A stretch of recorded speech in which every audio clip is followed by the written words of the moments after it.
Hello YouTube, and welcome to the first episode of the Setup Race, the series where you can submit your Hot Wheels setup for a chance to win a prize.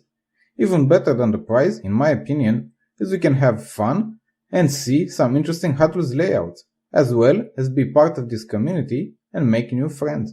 If you want to participate, the submissions are opened until the end of the month, and you can find all the details by clicking the instructions video right here, link in the description as well. You can also vote the best setup from this episode by leaving a comment in the comment section below.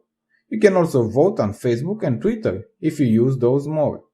Without further ado, let the setup race begin. The first setup is from Josh with his shelf setup, consisting in Hot Wheels cars as well as other brands and other scale diecast cars. Most of the top ones are still in their packaging, as for the lower shelf ones are loose and consist mostly in older trucks. I don't know where he found the older ones, but I bet it wasn't easy. Most of the Hot Wheels ones are random castings, fantasy and real, arranged in a line so that they can fit the shelf space. One of his most valuable car is this red one, a red line, which he stated it is from 1969, although I haven't been searching for it. As recommendations, I would suggest to try and group the cars by colors, as it will give a better display overall and it will look cleaner and more arranged. Would have been nice to also see the paintings on the wall better and see what they actually represent. It is a simple setup, so thank you Josh for entering. Next setup is Björn, and I hope I pronounced your name right, with his rainbow setup. And this is the best example for how a setup should be submitted. Great quality pictures, details, and all the information I need. He captured everything there is to know about this setup. The room doesn't seem big, so he filled it with Hot Wheels cars, carded and loose. They also look very clean, and I don't know how you manage to keep them that way, but I would love to know the secret. To hang the cars on the wall, the loose cars, he used the blue tack, and the result is wonderful. Very interesting also is that if you look closely on the wall, the cars are not just randomly put there, they actually have a pattern. Can you recognize what the pattern could be? Well, in case you don't, they are arranged in the rainbow colors pattern. They are actually a rainbow. I bet it took a lot of time to be able to set them up and to make them look the way they do, but in the end it was all worth it. Also a nice touch with the little gangster gorilla sitting there, chilling and enjoying the rainbow. His favorite Hot Wheels car is the Diora 2, more specific, the Highway 35 version, which also seems to be the most valuable car in his collection.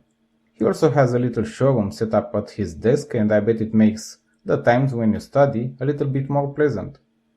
Here we can also see the special series that he has and a few acrylic cases. What he has on display is mostly his whole collection.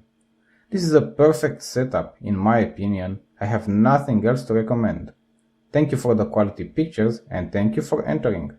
Good luck! Next we have Marius with his track setup. He has it mounted on the floor and it consists in more track sets combined together.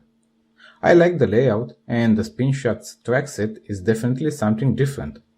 The sets are Hot Wheels Track Pack, Tool Booth Takedown, Rocket Launcher, 5-lane Tower, Stunt Barrel, which I also have and made a video of it, you can find it on my channel, Triple Blast Alley, and Daredevil Drop. I can see you also have a few Hot Wheels cars on display, a few 5-packs and the boxes from the sets. The cars on display gives a nice touch and feel overall. As a recommendation, it would be nice if you would have this spare space on another part of the room so you don't have to reassemble the sets every time you want to play with them. Because from what I can see, they are mounted on a part of the room where you usually have to walk on to get from one side to another. This is a simple track set layout, so thank you for entering Setup Race. The last setup for this episode is actually the perfect setup. That's it everyone, I have won the race. Thank you for participating.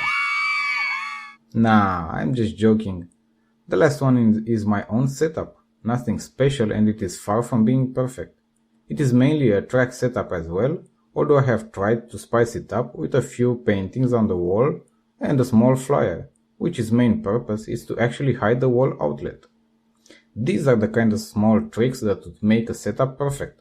It matters how it looks in the room, how clean it is, the arrangement of the items used in the setup, and the variation of them. As I have made here, I have combined a track set with cars, with a small flyer and a few paintings. I have also placed it in an area that I don't have to walk on, or used it for other activities, so the set can just stay there on display, without having to actually reassemble it every time I want to play with it or to look at it. It is also placed near my desk, and there I have mounted a few LED strips, and during the night these LEDs also give a nice light effect on the set. I am definitely going to change it in the near future, but for now will have to do. These are the submissions for this episode, the first episode of the setup race. Obviously I will not enter, I cannot win my own prize. Or I. Vote in the comments or on Facebook and Twitter which one of these setups are the best. I hope that more collectors are going to participate, as it is very fun and entertaining. I hope you guys enjoyed it. Choose the best setup and I will announce the winner of this episode at the end of the month, in my next setup race episode. Thank you all for entering, have fun, happy collecting, and I will see you on my next video.